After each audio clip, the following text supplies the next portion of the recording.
नमस्कार।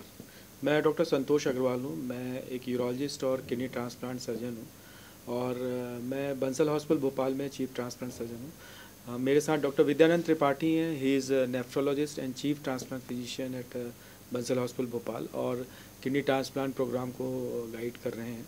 तो आज इस वीडियो में हम किडनी डोनर से रिलेटेड कई सारे जो लोगों के सवाल रहते हैं या भ्रांतियाँ हैं, जो मिथ्स फैली हुई हैं, उसके बारे में हम डॉक्टर साहब से समझने की कोशिश करेंगे कि किडनी डोनर को क्या क्या प्रॉब्लम हो सकती है या किस प्रकार के मिथ्स हैं, क्यों किडनी डोनेट करने से कतराते हैं। और किडनी फेलियर की बीमारी काफ़ी कॉमन बीमारी हो चुकी है और हम देखते हैं कि किडनी फेलियर के मरीज़ कैसे सफ़र करते हैं और फैमिली कैसे धीरे धीरे रिसोर्सेज ड्रेन आउट कर जाती है। ट्रांसप्लांट एक बहुत ही बढ़िया विकल्प है इनके लिए। इससे फैमिली मेम्बर्स के जो कंटिन्यूस सोर्स ऑफ इनकम जो ड्रेन आउट हो रहा है वो रुक जाता है, फैमिली सपोर्ट बना रहता है और फैमिली मेम्बर्स भी रेगुलर पेशेंट के साथ डायलिसिस जाने से फ्री हो पाते हैं। तो सबसे पहला सवाल ये है कि कई बार डोनर इसलिए आगे नहीं आता कि उनको लगता है कि किडनी डोनेट करने के बाद मेरे को ज़िंदगी भर दवाइयाँ खानी पड़ेंगी। तो क्या यह बात सच है कि डोनर को ज़िंदगी भर दवाइयाँ खानी पड़ती हैं? बिल्कुल नहीं, बहुत बड़ा मिथ है। डोनर को कोई दवाई नहीं खानी पड़ती। एक सामान्य किसी भी ऑपरेशन के बाद जो 2 से 3 दिन आप कोई एंटीबायोटिक या गैस की टैबलेट देते हैं, विटामिन देते हैं, उसके बाद उसे किसी तरीके से कोई भी दवाई नहीं खानी होती है। एक बिल्कुल नॉर्मल हेल्दी व्यक्ति की तरह जैसा वो पहले था, वैसा ही बाद में रहता है। दूसरा सबसे कॉमन सवाल है, जैसे अगर मान लो मैं ही अगर किडनी डोनेट कर रहा हूँ, सबसे पहले मेरे दिमाग में यह आता है कि क्या मुझे आगे जाके किडनी की बीमारी तो नहीं हो जाएगी या किडनी फेलियर डेवलप तो नहीं हो जाएगा, मुझे मेरी डायलिसिस तो नहीं होनी पाएगी। तो ये बताएं कि स्टैटिस्टिकली अगर रिसर्च क्या बोलती है इस बारे में कि क्या चांसेस हैं किडनी डोनेट करने पे किडनी फेलियर होने के? देखिए, मैं एक बहुत बड़ी रिसर्च को कोट करूँगा जिसमें 15 साल तक सभी डोनर्स को फॉलो किया गया। और उस रिसर्च के एंड में ये था कि आफ्टर 15 ईयर उसको किडनी फेल होने की संभावना एक नॉर्मल पॉपुलेशन से भी कम थी। हालांकि इसका मतलब ये नहीं कि किडनी निकालने से किडनी हेल्दी रहती है। इसका मतलब ये है कि ज़्यादातर डोनर हेल्दी डोनर्स होते हैं। अब जांचों में बिल्कुल परफेक्ट पाए जाते हैं तभी उनको लिया गया है। और आम पब्लिक में बहुत को डायबिटीज़ है, बहुतों को बीपी है, हार्ट की बीमारियाँ हैं। तो इसका मतलब तो ये हुआ कि उन 15 ईयर्स में उनकी रिस्क अधिक नहीं है। और अगर इसको लॉन्ग टर्म में ओवरऑल हम देखें, मतलब पूरी ज़िंदगी के हिसाब से देखें, तो शायद वो डिफरेंस जो होगा किडनी खराबी होने का वो बहुत ही कुछ पॉइंट्स में है। इसका मतलब है कि एक डोनर, हेल्दी डोनर किडनी देने के बाद भी लॉन्ग टर्म में उसके किडनी के मरीज होने की संभावना करीब करीब जनरल पॉपुलेशन के बराबर है। तो इस तरीके की डर लेने की ज़रूरत नहीं होती, क्योंकि ट्रांसप्लांट के पहले वैसे भी डिटेल्ड मेडिकल वर्कअप होता है। उसमें किडनी की आगे की संभावनाओं को देखा जाता है। अगर कहीं भी आपकी रिस्क फैक्टर लगता है तो पहले ही उसे अनफिट कर दिया जाता है। तो बेसिकली ये है कि अगर आप किडनी डोनेट करने का सोच रहे हैं फैमिली मेम्बर्स को, तो डरे नहीं, क्योंकि डॉक्टर किडनी तभी उसमें डिसाइड करेगा लेने की जब आपको फ्यूचर किडनी रिस्क नहीं है या ना के बराबर है। इस बात को एसेस किया जाता है, आपसे डिस्कस किया जाता है, तभी डोनर की किडनी डोनर से ली जाती है।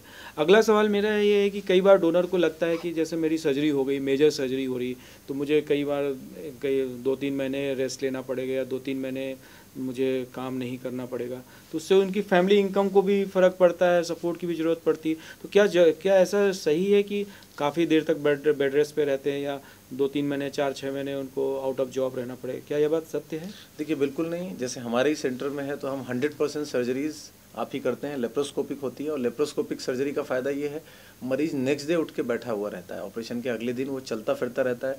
तीसरे दिन उसकी छुट्टी हो जाती है। वो घर पे भी उसको किसी भी तरीके से उसकी मोबिलिटी रेस्ट्रिक्टेड नहीं होती, वो फ्रीली चल फिर सकता है। हाँ, पहले 2 से 4 हफ्ते के लिए हैवी वज़न उठाना के लिए मना किया जाता है, क्योंकि टाँके होते हैं कच्चे। अदरवाइज़ वो अपनी जॉब में 2 से 2 हफ्ते बाद, 4 हफ्ते बाद अपने जॉब पे जा सकता है। अपनी नॉर्मल उसका जो भी जॉब प्रोफाइल है, चलना फिरना है, घर के काम है, वो सब कुछ कर सकता है। तो बेसिकली आजकल वैसे भी बहुत सारे जैसे जॉब हैं जो ऑनलाइन जॉब हैं, अगर घर पे बैठ के आप काम कर रहे हो तो ये सारे जॉब तो आप 1 हफ्ते बाद भी घर पे बैठ के कर सकते हो अगर आप प्रॉपर जॉब। लेकिन अगर कोई फिजिकल वर्क है, आपका मार्केटिंग जॉब है, इधर उधर घूमना है, फिरना है, तो डेफिनेटली 1.5-2 महीने का ब्रेक बेटर रहेगा, क्योंकि एक बार आप अगर जॉब में जाते हो तो आप अपने बॉस को ये नहीं बोल सकते बॉस मेरा ऑपरेशन हुआ है। तो अगर आपका जॉब प्रोफाइल क्या है उसके हिसाब से रहता है। If it is your sitting job, you are doing online job, then आप 1 हफ्ते या 10 दिन में भी अपना काम चालू कर सकते हैं। ये हमने देखा है अपने डोनर्स में कि 10 दिन में ही वो काम चालू कर देते हैं। लेकिन अगर आप फिजिकल लेबर है तो थोड़ा वेट कर सकते हैं, बट यूजुअली 1.5 महीने बाद फुल्ली फंक्शनल हो सकते हैं, यूजुअली कोई प्रॉब्लम नहीं होती है। अगला सवाल ये है कि जैसा हमने ऑब्जर्व किया है कि इंडिया में most of the time female donors होती हैं। बिल्कुल ठीक है, या तो वाइफ होगी, हमारा भी या डेटा सिस्टर यही होगी, है। हाँ तो ठीक है, या मदर होंगी। तो जो यंग जो डोनर होती हैं रिप्रोडक्टिव एज ग्रुप की, उनका सवाल ये रहता है कि जैसे वाइफ है, ठीक है, तो क्या वो प्रेग्नेंट हो सकती हैं कि नहीं, कि मतलब रिप्रोडक्शन में प्रॉब्लम तो नहीं होगी? तो इसके बारे में थोड़ा बताएं। देखिए बिल्कुल भी नहीं, क्योंकि आपके शरीर में 2 किडनी है, एक किडनी निकलने के बाद भी आपका किडनी फंक्शन नॉर्मल है। तो रिप्रोडक्शन में प्रॉब्लम कब आती है? जब आपको किडनी फेलियर हो। तो आप एक नॉर्मल हेल्दी पेशेंट हैं। ऑपरेशन के बाद कुछ दिनों के रेस्ट के बाद कुछ समय एक पीरियड होता है जहाँ डॉक्टर प्रेगनेंसी के लिए मना करता है, क्योंकि एक पोस्ट ऑपरेटिव फेज़ होती है। उसके बाद आप बिल्कुल नॉर्मल तरीके से आपकी प्रेगनेंसी हो सकती है, आप डिलीवर कर सकते हैं। इस तरीके की कोई भी समस्या होने की कोई संभावना नहीं है। एक और भी ये भी सवाल है, कई बार क्या होता है कि हमारे साथ भी हुआ है कि अपनी वाइफ को वो डोनेशन के लिए लेके आ गया, और वाइफ यंग है, 30-35 साल का। उन्होंने अपने मदर और फादर के बारे में सोचा ही नहीं कि वो डोनेट कर सकते हैं, क्योंकि वो एज ज़्यादा है या कुछ प्रॉब्लम है। तो ये भी एक भ्रांति होती है कि जिनकी एज ज़्यादा है वो डोनेट नहीं कर सकते। बिल्कुल। हालांकि मैं ये नहीं बोल रहा हूँ कि मतलब बूढ़े आदमियों को ही किडनी डोनेट करनी चाहिए, बट एक ये काफ़ी रिस्ट्रिक्शन होता है कि मन में कि कैसे फादर मदर उनको कुछ प्रॉब्लम तो नहीं हो जाए। तो क्या ऐसा है कि कोई एज लिमिट है डोनेशन की कोई? ऐसा बिल्कुल नहीं है। देखिए 18 से 65 साल, 18 की उम्र तो इसलिए बनी है क्योंकि लीगल कंसेंट 18 के बाद होती है। तो 18 साल से ऊपर का कोई भी व्यक्ति डोनेट कर सकता है, और डोनर की कोई अपर एज लिमिट नहीं है। हाँ, 18 से 65 साल को कई रिकमेंडेशंस एक हेल्दी डोनर मानते हैं। 65 साल तक, 70 तक बहुत आसानी से हम ले लेते हैं, क्योंकि हमारे पास कुछ ऐसे टेस्ट होते हैं कि हम समझ पाते हैं कि उनकी किडनी देने लायक है कि नहीं।